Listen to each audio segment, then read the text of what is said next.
家晚安，我是陈燕莹，欢迎来到新闻大白话。接下来这一小时国内外大小事，要用您听得懂的话说给您听。现在介绍这一小时来宾，首先介绍的是耶鲁政治学博士郭正亮，大家平安。前驻纽西兰大使接文吉，燕莹好，各位朋友大家好，以及国际政治专家赖岳谦老师。主持人好，观众朋友大家好。一开始要先带你来看到的是现在如果说您有朋友是住在南加的话，特别是在 LA 这景价是做凄惨美，来每分钟烧掉了5座美式足球场 ，CNN 直击那个野火是有多大，直接来看画面吧。来看看呢，这个画面是在加州的马里布这边，沿路它就是车子这样开，你看就是沿路这样烧，这有没有很像那种电视人间炼狱的画面？满街上都是消防员在跟野火斗争，而这个画面呢，则是你看路上街头。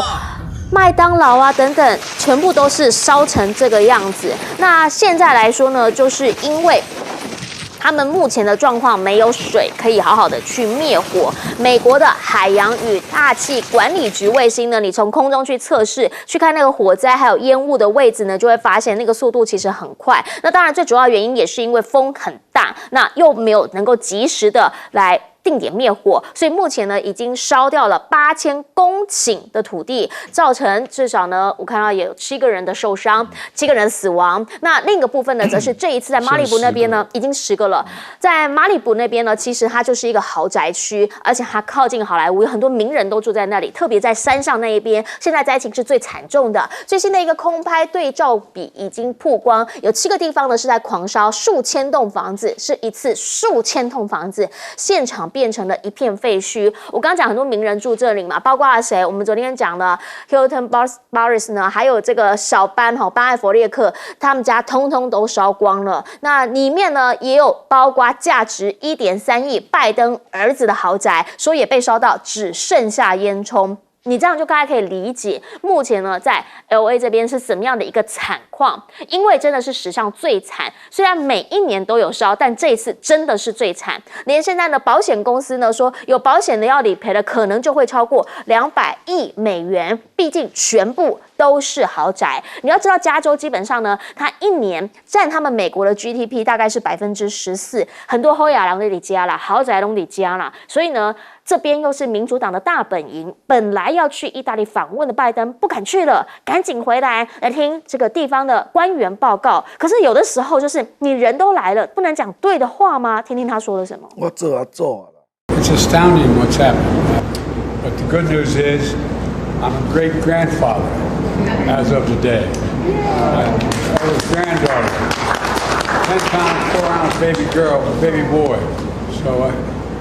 can remember this day for a lot of wrong reasons. 不是很多人家已经烧到不知道到哪里去了，没有家可以回了。结果他突然告诉大家说：“我当曾祖父了。”大家就在讲说：“你是还活在自己世界的老人家吗？你知不知道你现在还是总统？你野火还在肆虐，你分享你的家务事，你有没有对于那些无家可归的人表达任何的一点点的关心呢？”而且呢，现在发现了很多里面。天灾没办法，有没有人祸存在？这个要好好来查。来发现了，加州的州长被灾民怒呛，为什么啊？原因是因为呢，当大家看到 Newsom 啊终于来了，然后呢，有个妈妈就跟他讲说：“这是我女儿的学校，请问你能告诉我做什么？”他说：“啊，那我打算打电话给总统，打电话给拜登。”结果怎么打都打不通，甚至呢，他还跟这个妈妈跟他讲说：“我已经打了5次，你看我走来走去，就是因为我电话一直打不通。而且呢，这个市长他其实。”人不在国内啊，赶快回来！回来的时候呢，人家问到他说：“请问一下，市民家园深陷火海的时候，您不在，有没有什么话要讲？”的时候，他一句话都不说。最主要原因是因为他也被发现，当年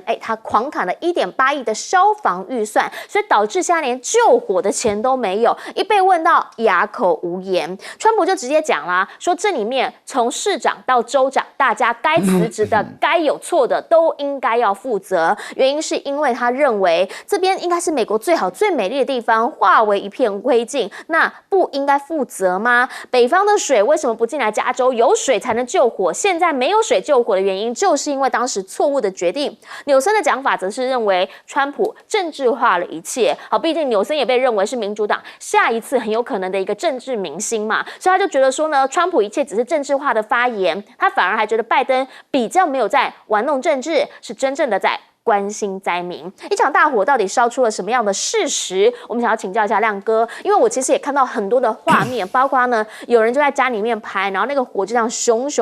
的烧，一烧就是一片。那个是一个网红，他把这个上网，对，变成很红的影片。我目前是这样啦，当然有特殊原因啦，因为2024年连续几个月降雨量都空前的低嘛，那又有强风，然后那个森林也长到了一定的程度，干燥，所以一有火星就烧起来了啊。可是要追究政府的责任还是有啦，比如说洛杉矶的市长那个凯伦啊，他去年删掉了1800万美元的储水预算，那把那个钱拿去救助非法移民，这个现在都是福斯新闻报道，就在帮川普辩护了啊。那个洛杉矶市的消防局局长，她本身是个女同性恋，特别热衷于性别认同议题，所以她就是大力去推动那个 DEI 嘛，所以消防局里面就引进了一大堆女性，还有同性恋者啊，那他们受到了训练，相对于原来的消防员就有落差啦，这个也被指出来了。可是更重要的是州长，因为州长，因为我们知道这次烧的最严重是那个 Palisade 的那个地方啊，那 Palisade 的那个水库早就已经干枯了啦，那他一直没有编那个整治干枯水库的预算啊。那第二个就是因为南部比较干嘛，对，那加州的水是在北部，那就有一个北水南引的计划，这是联邦政府的哈，所以拜登不是没做事，是拜登这个计划送到加州的时候，那加州环保团体都反对，那结果那个案子就流产了嘛，那当时反对最厉的就是好莱坞，结果这次烧的就是好莱坞，这个我当然不是幸灾乐祸了啊，是有人在追究原因嘛，就说你加州北水南引的工程，就环保团体反对嘛，你因为你加州最重视环保啊，然后这个消防局，这个就是川普在这个指控那个军方嘛，说你一天到晚在强调 DEI 嘛，那是不是让美国的战力受到影响啊？比如说男生可以做几个引体向上啊，女生做几个跑步的速度啦，等等等啊，这个有点类似哦。而且我认为川普上任之后会追究这件事，因为他现在已经把它演变成是一个政治斗争的议题，是他要求追究那个 Newsom 的责任是就说加州州长这样没有责任吗？是不是应该要引咎辞职了？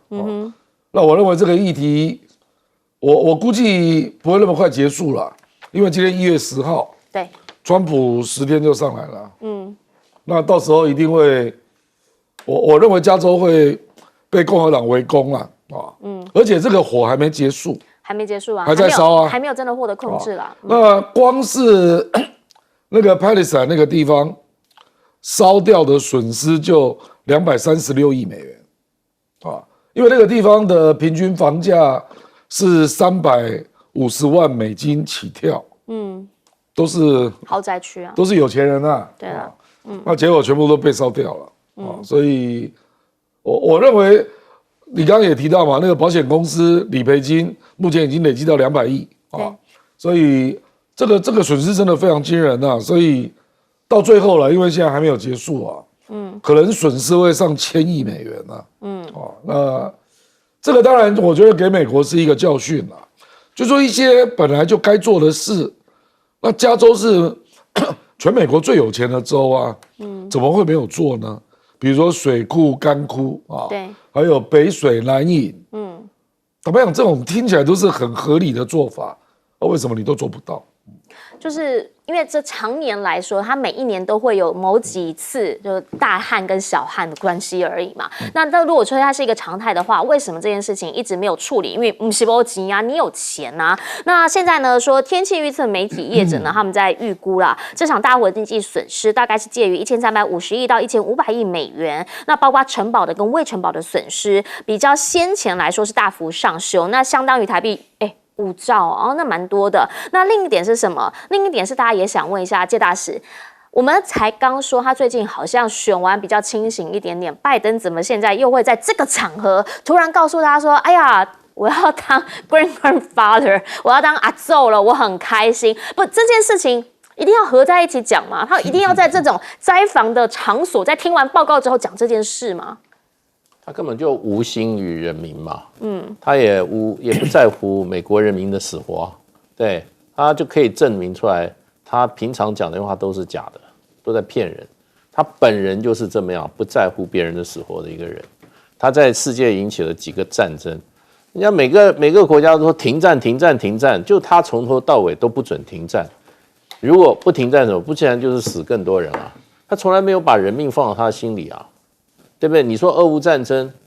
这个联合国安理会每次表决都是全世界就美国一个国家否定，人家都说要停战，就是美国不准停战，不停战就是继续打，继续打就继续死人。所以呢，这回这种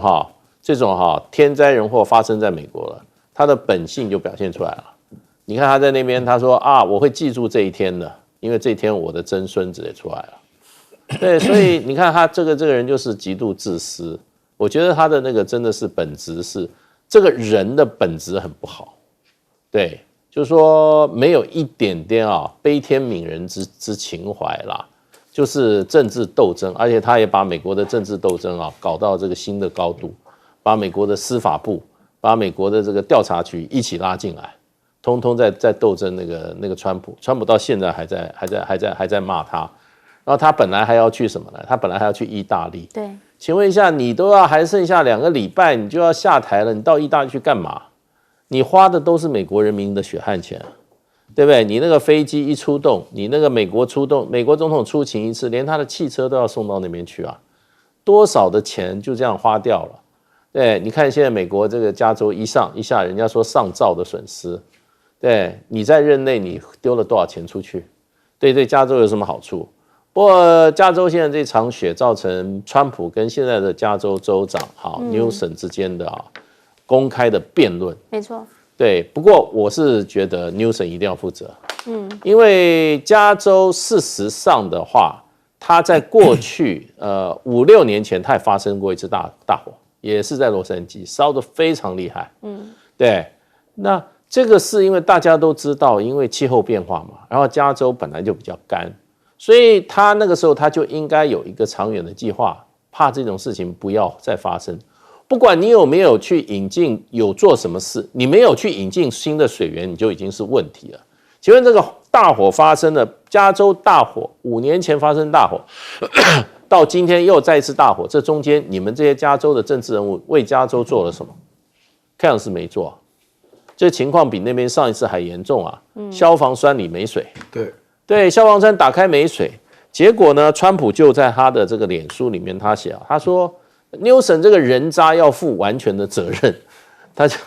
说他叫他人渣，然后川普后来这个 Newsom 否认，川普就说事实上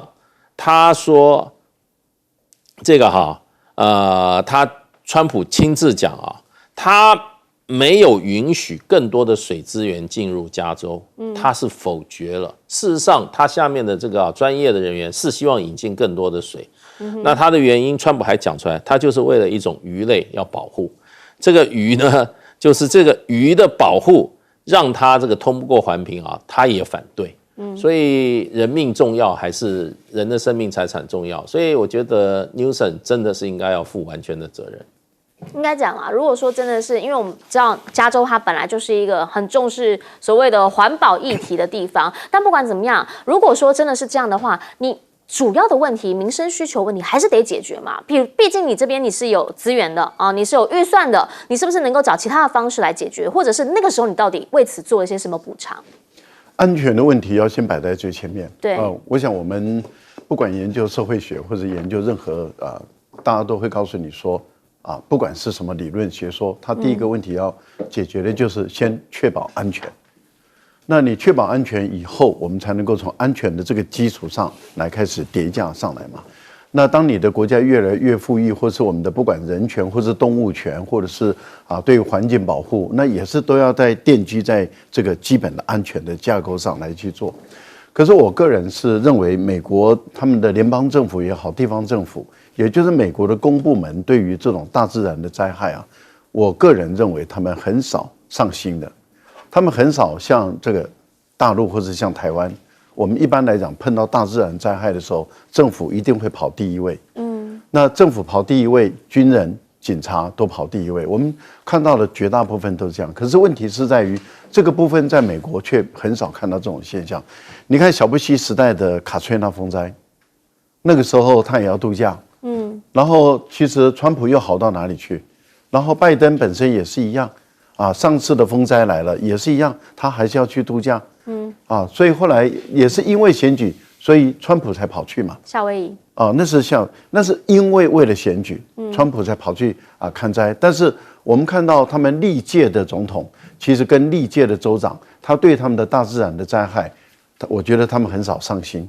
那我个人认为，加州的这个火灾是几乎是每一年都要来，大跟小而已。那也就是说，这个跟它的整个城镇的，还有一些我们所谓的区域的过度开发是有关系的。加州一边靠海，然后另外一边我们都知道它是山脉，可是问题就在于灌木丛是主要的。那灌木丛是主要的，是他们的整个一个地形结构。那你一旦干燥，南方干燥，你一个火星或是一个打雷或是一个闪电，它相当有可能就会触发了火灾。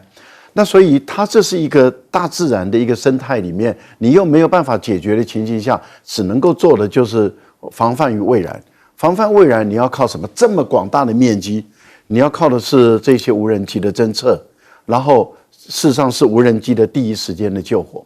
所以我觉得在这个部分里面，你本身如果你的水资源要先给，你的化学灭火器要有，你的无人机的数量要够，无人机的队伍要够。不管从侦查，从发动警报，然后到去灭火，你在它还没有发展之前就应该灭掉了。可是你看美国对无人机的态度，本来加州用的是大量的是大疆无人机，因为大疆无人机它本身可以去侦查这个热源，也就是红外线的侦查，它可以感知到哪个地方已经有这个异常的现象。可是问题就在于你美国联邦政府，你民主党本身去因为政治意识形态的关系，你不让大陆的这些无人机大量的进来，然后你结果造成了他们的数量也不够，然后零料件也不够。我个人是觉得，目前加州的这个大火，联邦政府要负很大的责任，地方政府也要负很大的责任。其实我个人认为，共和党也不要在那边嘲笑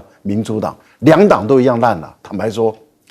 毕竟呢，之后川普即将要上任了。那虽然说民主党这边依旧是在加州做主的，因为呢州长还是民主党的，但问题是，当川普上任之后，他是不是真的就能够苦民所苦呢？这个其实才是美国人他们现在最想知道的。我们先进广告。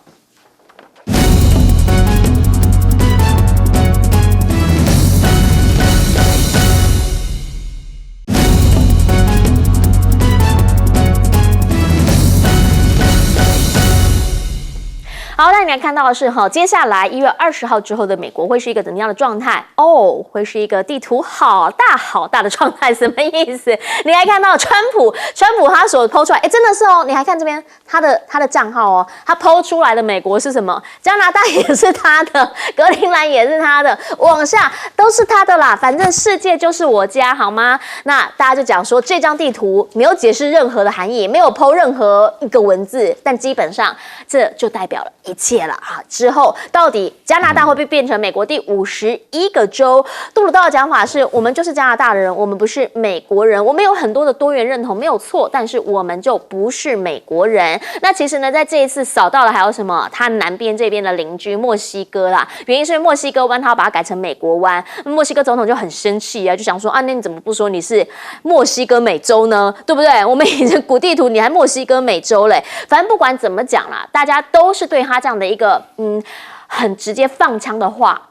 不太有好感。可是呢，识时务者为俊杰，像我们丹麦的总理讲话，可能他就比较听得下去了。他讲什么？他说格陵兰这个问题，我们是不是来进行一个聚焦的对话？原因是因为呢，我们不接受你的提案，但如果你钱愿意来投资，我们其实很欢迎你来投资我们这个自治区。大家就觉得说，这个是不是非常委婉的转弯来告诉你说，我们其实不喜欢你的说话呢？毕竟现在川普的讲法是不排除武力来夺取嘛，大家就去问五角大厦，所以是有安排吗？五角大厦的讲法是说，目前呢不知道有任何的安排。那对于丹麦这边，他们说自己是非卖品来说，川普他的讲法是什么？是要挑战，然后呢？俄罗斯这边就直接讲了，我们是密切的关注啦，因为跟我们国家的战略利益等等都有关系。那同时呢，我们也会关注美国这里的一举一动发展，甚至呢，意大利总统梅洛尼他的讲法是说，他认为是川普对中国的警告，最主要原因是因为先前呢就已经有外国媒体报道说，美国现在最担心的就是格陵兰上面有非常多的稀土资源、锡矿资源，他们很担心这一些呢会被中国给要去，所以呢他们还数度派官员去那边视察。可问题是呢，如果你真的是靠武力去拿的话，那你现在也不好骂普丁啊，对不对？原因是因为你的做法是不是其实就印证了普丁他的做法其实也没有什么大问题呢？甚至还证明了他的做法是对的。毕竟呢，他们两边之间是怎么样的一个状态？那你跟格陵兰又是一个怎么样的距离跟状态呢？而现在专家也在讲啦，说不是只有俄罗斯而已，对中国也有可能会因此而侵台哦。这个就又把台湾再扯进去了。虽然说呢，大家也觉得说，为什么会扯这么远呢？好，不管怎么说，现在讲到了台湾，台湾呢是在第一岛链上头，而目前呢，他们的看法就是，美国开始有人在讲了，说西太平洋的美国空军基地有个罩门，就是呢，现在因为在第一岛链上所有的地方，基本上大陆它的飞弹呢射程都能够达到。中程弹道飞弹，哈德逊研究所讲，短短1年就增加了300枚。而换句话说呢，这个第一岛链所有的美军基地，它都可以攻击得到。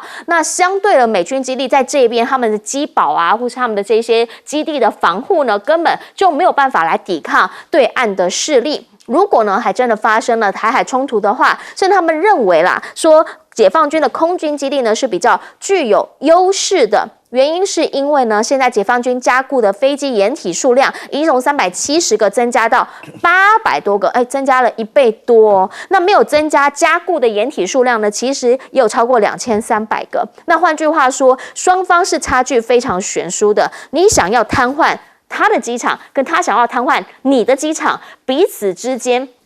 量人就不一样。好，如果是这样子的话，那美国你真的在第一岛链这边想要跟对岸终须一战的话，那到底谁输谁赢？你可能要先看看自己有多少的军事实力。回过头请教一下亮哥，您怎么样来看？川普呢还没有上任，但野心勃勃，全家都是我家。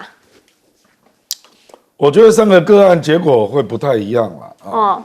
那比如说巴拿马运河，他要的大概就是巴拿马政府承诺，不会让解放军进来，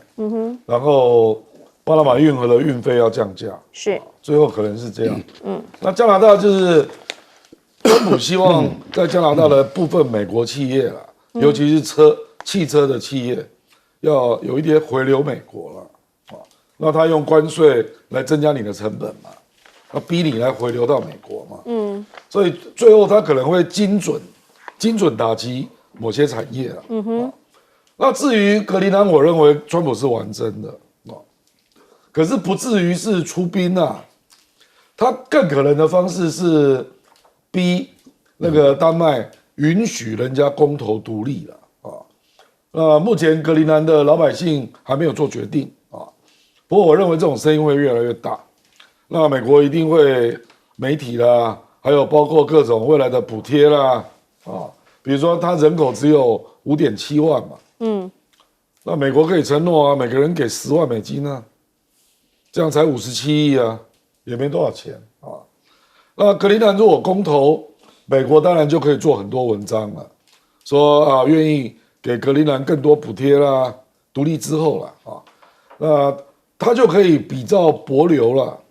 因为美国跟帛琉有签防务协定，是，那在那边美军就会有比较大的基地，那会有比较多的运作，然后可以这个回流一些利益给当地人帛琉居民据我了解，你可以随时申请绿卡，那市场也没有多少人申请啊。我的意思就是说，美国可能会用比照帛琉的方式然后来跟这个格陵兰签特别关系的条约。我认为这个可能性非常的高为什么会这样呢？因为第一个，这个我们就地缘政治北极圈的所需要的运作，那个费用丹麦出不了了，所以美国要介入嘛。因为这个地方也不是中国了，是俄罗斯啦因为俄罗斯北极航道已经开始积极在经营，是北欧国家抵不住了，所以美国才希望由他进来主导嘛，还有稀土的开发，所以我认为格陵兰川普是认真的，那其他2个可能就是先极限施压，然后取其中大概是这样。但问题是话他就是讲得很决绝啦。来请教一下介大使，您会怎么看？其实这个格陵兰的问题是造成政治上的动荡已经牺牲了一员大将。这位先生这员大将就叫杜鲁多。川普只是叫一叫，画几张地图，他已经下台了。对，下台的原因就是他现在才讲说，这个加拿大是自己是加拿大人，不是美国人。对，那大当初在川普面前，他为什么不敢讲呢？对，他跟人家一起笑，人家说你要当我州长他也觉得很好笑。然后呢，后来他找他下面人说，哎呀，这个就是一个玩笑而已啊。然后呢，这就表示我们跟美国的关系有多亲密。自己出来这样讲，你讲加拿大人买单吗？他正好让川普觉得，哇，这个软柿子怎么比我想象还软，对不对？当一个总理不会在关键时候捍卫他自己国家的尊严跟主权，结果还在那边跟人家一起哈哈笑，人家说你要做我的一州，然后你就来当州长，他都不敢在当场做任何反驳。这种说实话还在加拿大做了8年的总理，真不知道怎么做的，早就该下台了。所以他是被他自己同党逼下来的，反对党都还没开炮他自己自由党的几个重要自由党的这些什么安大略省的什么这个几个省的那些党部就写信跟这个自由党说，我们党员强烈要他下台，因为民间反应太差了。这种人怎么配当总理呢？所以他过去闹的笑话就发觉就是真的，他就是一个非常怎么讲，非常乌龙型的，跟他的位置是要扮演这个角色跟他的能力跟他的心智是不符合的。所以真正遇到挑战的时候就垮下来了。他说人家是开玩笑，结果呢，人家川普一招一招的往前进逼，对不对？前2天一个地图画出来了，加拿大已经没有了，全部是 United States。把他加拿大地图都放进去了，加拿大敢吭气吗？也不敢吭气对不对？所以我觉得加拿大有这种总理还需要敌人干嘛？那总理就是他的国家最大的敌人所以现在这个川普事实上这个野心毕现其实这个不关别人的事，他们又要来扯中国大陆，扯扯台湾都打太远了。就看你们欧洲人还有没有一点点自尊这是你们欧洲人的土地，你看你们欧洲人守不守得住？川普现在就是基本上就说是我的，你看看那欧洲人都是些小杜鲁道，那我们就看看这些欧洲人是不是真正这么像他们来讲还有一点点自我的尊严看看了嘛，我们就拭目以待。是，请教一下赖老师。如果川普根据国家的利益还有国家的安全的理由，就可以把格陵兰并吞啊，然后就可以把加拿大并吞，甚至他要这个巴拿马运河就可以把它抢走啊。那如果是这样的话，那俄国也可以根据国家安全跟利益、国家利益的理由，把阿拉斯加再重新拿回来，然后再把这个北海道并吞下来。然后再把乌克兰整个吃下来，再恢复它前苏联时期的疆域版图，把波兰、波罗的海等3国都全部都吃下来。那芬兰也太危险了，所以干脆芬兰也把它并吞下来。所以从芬兰这样到波罗的海，一直延伸到波兰啊，到罗马尼亚等，整个都吃下来。那中国大陆是不是也应该把菲律宾吃下来，把琉球群岛吃下来？然后呢，跟美国人说夏威夷独立，我们中美共管啊，这个夏威夷，因为你夏威夷也会影响到我的国家安全。然后呢，你的关岛不能够这样由你来托管，由中美2国来共同托管这个关岛，是不是也可以这样玩呢？不可以这样子嘛，这个没有道理嘛。你要你就抢，那我们从巴伐利亚条约开始以来所建立的国家主权原则，国家的主权神圣不可侵犯的原则就荡然无存了。整个国际社会又回到最原始的时代，那也就是强权政治的时代。我找出一个国家理由，找出一个安全，找出一个利益的理由，我要抢我就抢，我要拿我就拿。那这个就是一个强权时代，那这个就是一个谁最大，谁拳头最硬，谁最有力量，谁就可以拿下所有的事情，拿下所有的地方，只要他能够吃得下来，这个不对的。可是我们看到这个意大利的总理，这个极右翼的法西斯的后代，他却认为说，好像川普是有道理的，因为格陵兰中国大陆可能有企图心，可能有企图心，可能这2个字，所以你川普就可以合理的把欧洲的你的盟国，因为你意大利你是欧盟的一个成员国，丹麦也是欧盟的一个成员国，然后你就认为说，只因为你认为中国有企图心，所以你丹麦把这个格陵兰割掉吧，让它独立吧，然后让它成为这个美国的一个州，我觉得可以这样吗？那如果是这样的话，那你米兰也应该让它独立啊，因为米兰跟你南方的罗马人是不同种的，而且他们本身的整个文化也跟你不太一样。米兰早就一直宣布想要独立了。如果是可以这样子的话，那米兰也应该要让它独立，西班牙的加泰罗尼亚也应该让它独立，科西嘉岛也应该让它独立。那整个欧洲，那德国要独立的更多嘞。那整个欧洲又分崩离析嘛？你意大利还有多少？你西西里岛跟你的本土有一样吗？也不一样，它也可以独立啊。我个人认为，如果整个世界要完成这么的糟这个是世界大乱。还好，川普只有4年的任期，看他4年能够并吞多少。可是如果当他真的开始启动并吞的手段的时候，我相信整个国际世界的秩序整个都被打乱了。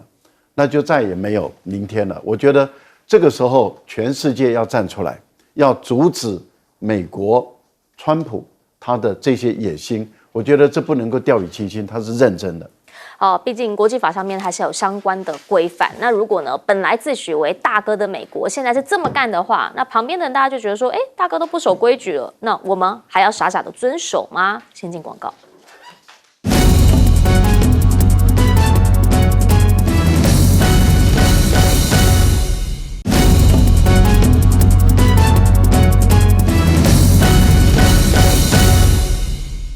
好，要带您来看到的是呢，川普即将要就任，大家就在讲了，那有没有就任前的行情？不好意思哈，原因是因为呢，现在因为要悼念前总统卡特，所以呢，美股在今天是休市1天，礼拜5会恢复交易。可是问题是恢复交易之后是好还是不好？现在先来看债市吧。来，美债现在说疯了，因为呢，他们认为川普可能会发疯，所以发现呢，10年期的美公债殖利率一度升到4.73%，那要逼近的是5%的这个峰值之后呢，又回落下来了。那现在呢，诺贝尔的经济学家，知名的经济学者，这个是保罗·克鲁曼，他认为会这样的原因是因为大家都觉得川普消笑以后不知道会怎么样啦。那美股崩盘时间的关键点会不会也快到了？因为有专家就讲，现在有太多的不确定性。那所以很多东西呢，你不知道说未来会是什么，大家就会比较紧缩一点点。那如果是这样子的话呢，会不会逼近美股崩盘的关键点呢？2023年10月的时候，10年期美债当时飙到5%之后呢，就是一个惨杀。现在因为也快5%了，所以大家会觉得那个关键点就快到了。所以礼拜五开盘的时候，大家要小心，好不好？另一个部分呢，则是川普如果就任的话，现在已经会说发布一些行政命令，包括了什么？包括了呢之后移民的问题、能源的问题，还有就是监管改革等等的问题，会开始大概。很多呢，100项行政命令，有可能呢，大部分都是跟边境管制有关系。好，可是问题是在美国政治有可能会出现动荡的时候，欧洲这边也讲，你不要过来，你就在你那里就好了。谁？马斯克。马斯克现在很常对于欧洲的政局发表一些他的看法。现在传出来，他希望呢跟英相，觉得不太好，施凯尔他觉得不太妙。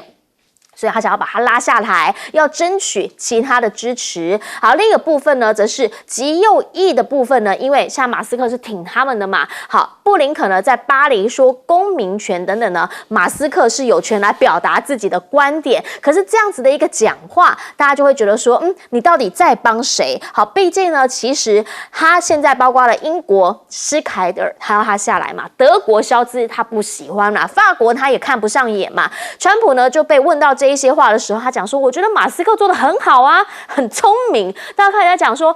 所以不是只有川普疯了，马斯克可能也已经疯了吗？网络上流传他对于各国到底是什么样的一个感觉？你看，突然之间看到对中方呢，就好像还蛮友好的，对不对？然后对英国啊，都是在咆哮这样子的一个状态，这是真的吗？好，毕竟呢，他如果这样讲的话，大家想问的是，因为有人称他地下总统嘛，所以是不是某些层面上面也代表着川普的意思呢？而现在在美中之间，雷蒙多这个是商务部长，现在呢又讲话了，他虽然也要走人了，但是他说下个星期敲定就不能等到200万中国车在美国路上了，就是他们在下个星期赶在离任之前敲定一下大陆汽车软体还有硬体等等的相关规则。他认为这件事情在他离任之前要把事情给做对来，因为如果他没有做这件事情的话，最后会有200万的大陆汽机车会在美国的路上，他觉得这对于美国来说国安非常不安全。另一点呢，则是当习近平要派高阶特使来出席川普的就职典礼的时候，消息人士有讲说，这个创举呢，这个目的是希望在上任之前，大家能够彼此先沟通一下，减少一些摩擦。但是表示私底下呢，其实也一直就像是川普说的，我一直有跟他们幕僚在沟通，我们有私下管道呢。请教一下亮哥，你会怎么样看？好，美股的部分现在因为已经快逼近那个5%的峰值了嘛，大家都很担心美债美股会不往下走，你怎么看？我表示大家对关税战的预期，他们认为关税战一定会发生啦。是，然后那个倒是原油的价格要下跌，会远不如预期了。因为你去想嘛，你要解放石化业、开采页岩油，那要到每天增产300万桶，这要有一定的时间呢。可是你关税战是立刻发生所以他们大家的预期都是他一上来马上会做。对，而且他只要宣布就成立了。对，那接下来进口通膨就出现了嘛。所以大家因为联准会都已经做回应了，说他们恐怕对降息会更谨慎，是因为降息岂不是助长通膨，所以大家就预期降息会变少，那这样子当然就殖利率就攀高了，公债就跌了，就这样啊，所以川普坦白讲，我们早就提醒大家了啦，川普有很多说法之间，要么有时间差，要么就是互相矛盾的啦。比如说他说我页岩油大量开采，那我要用原油价格下跌来冲销通膨。对，实际上你原油会不会下跌都很难讲啊。因为俄罗斯跟沙特阿拉伯就任你宰割啊。你要增产，人家就减产啊，对不对？页岩油的成本高，我知道，因为现在70嘛，对啊，现在70还可以，原有利润70有利润，川普想要打到50啦，50就没有利润了，页岩油。所以我说他的逻辑那你说是俄罗斯跟烧掉老婆怎么可能怎么办50？怎么可能让你这样杀？对，那他们怎么办？所以我觉得川普就是把这种问题想得太简单，所以大家认为还是会通膨。那个通膨就会使得原本预期的降息恐怕会越来越谨慎了。所以会是急杀就对了。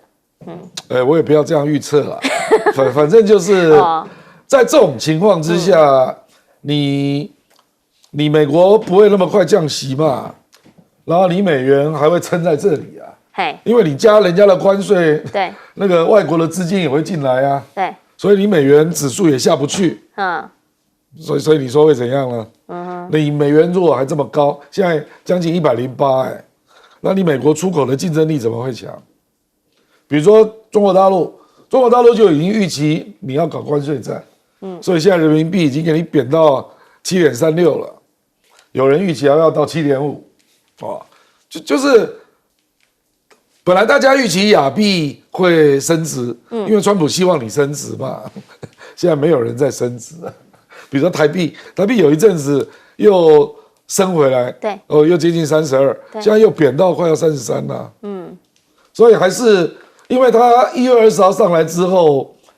据了解会有非常多的行政命令嘛，是里面搞不好就包括关税啊，听说大部分是跟边境有驱关逐非法移民有关啦，边界管制啦，那可是我认为一定也还是有一些是经济的啦，所以你看吧，刚有人说那个川普是真的疯了嘛，刚刚又有人说马斯克是真的疯了嘛，对，两个疯人在主导美国，好，所以不确定性太高了啦。OK。不知道要怎么讲，说那个往下的那个是碰还是这样子，还是怎么样？现在很难预测。可是你至少你找不到支撑的力量啊。比如说你凭什么说美国通膨不会恶化？也是啦。你支撑的力量是什么？对不对？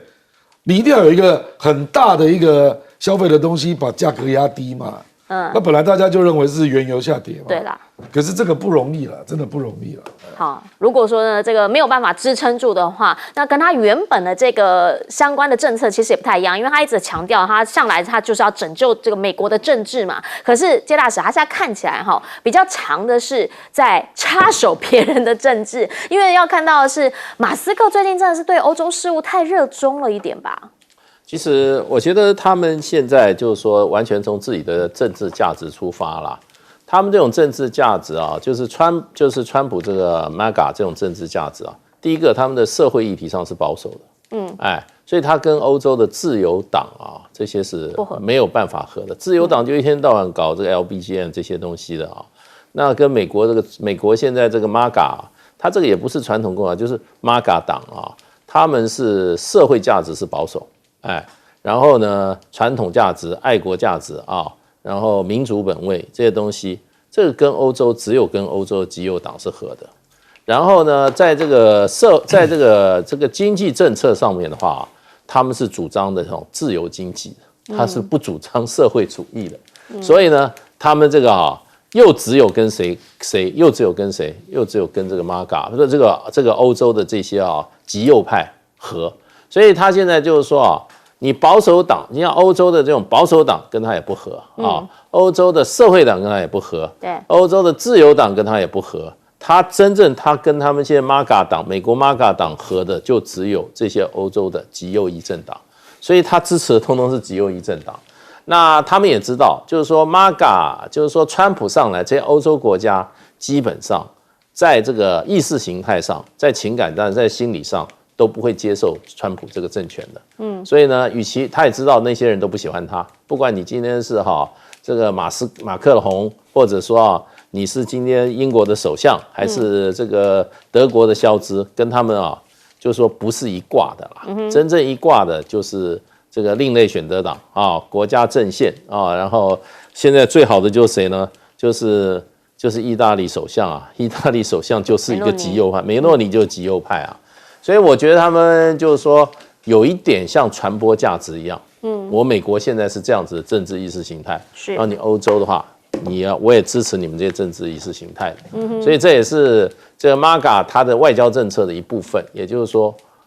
我也要干涉你内部的，你内部的这些哪些政党是比我合的。那不过他们干预的方法就非常的粗暴啦。那这个马斯克直接在他的脸书上面做民调啊，他说你赞成我们去解放英国的，你投赞成票，哇塞，解放 liberalize 啊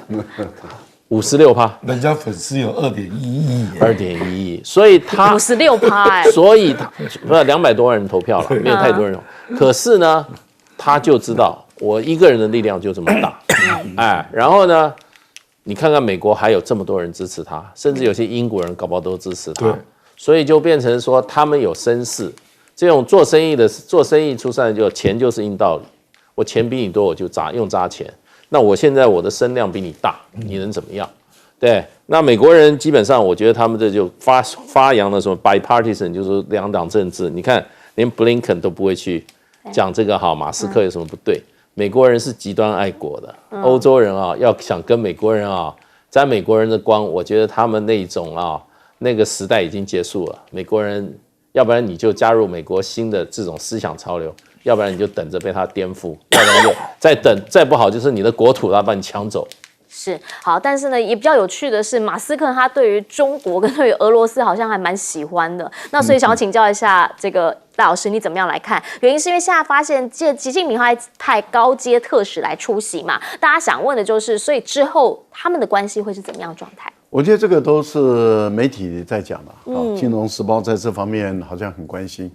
也很积极啊。但是在过去的惯例上，都是由驻美代表他去出席。那最主要的原因就是因为过去的惯例，美国的总统就职的时候，并没有邀请其他国家的元首来，所以通常都是由驻外的这些使节他们去出席这个典礼。可是川普说我要打破外交的传统跟外交惯例，因此呢，我要邀请外国的元首来。那他希望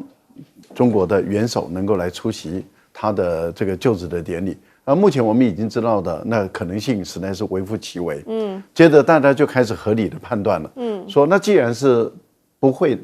来的话，那应该是谁呢？那所以我们看到合理的推断就是大陆在过去出席别的国家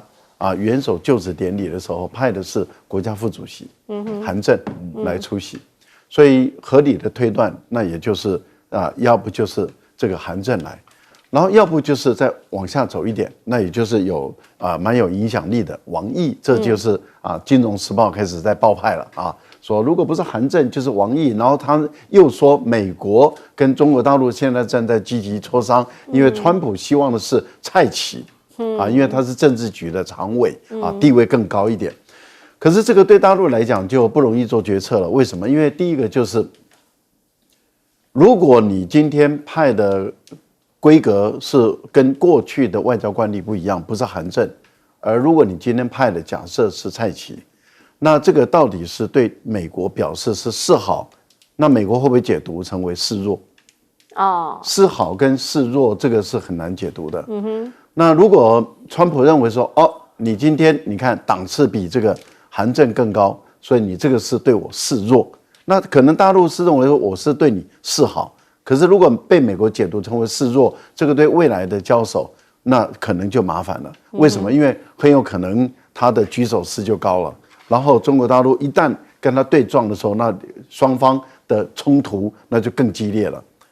那如果说今天这个我按照惯例就是韩正，那川普会不会认为说，哎呦，我已经对你释出善意了，你怎么还是按照惯例来？你没有买我的单，我觉得我的颜面无光，那会不会又认为说这是不友好的一个表示等等的？我觉得这个部分里面对大陆来讲，我相信他们现在正在